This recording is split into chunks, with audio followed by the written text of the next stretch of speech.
এই যে দেখো কী লিখেছে 20% of A's income is equal to 35% of B's income.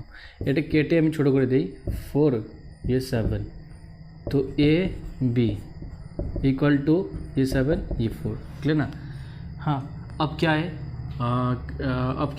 हाँ 15% of B's income is equal to 40% of C's income. ये भी छोटा कर एटाও ছোটো করে দাও, এটা ছোটো করে দাও, এটা 3 এটা 8 না, তো বি সি, তো বি হয়ে যাবে 8 অ্যান্ড সি 3 ক্লিয়ার। তো এখন এ বি সি, তো এ আছে 7 4, পর নেক্সট লাইনে বি আছে 8 আর 3। এখন এটা আমি নিয়ে আসতে পারি বা এটাকে সেম করে দিই, এটাও 8 হয়ে যাবে, এটা যদি 2 দিয়ে মাল্টিপ্লাই করি তো এটাকেও 2 দিয়ে মাল্টিপ্লাই করবো, তো এটা 14 হয়ে গেলো, এইটা তো 80 আর এটা 3।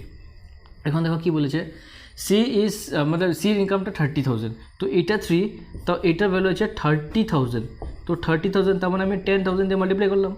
হ্যাঁ তো এখানেও 10,000 দিয়ে যদি মাল্টিপ্লাই করি তো আমার হয়ে যাবে 80,000 আর এটা হয়ে যাবে 140,000, হ্যাঁ 1,40,000।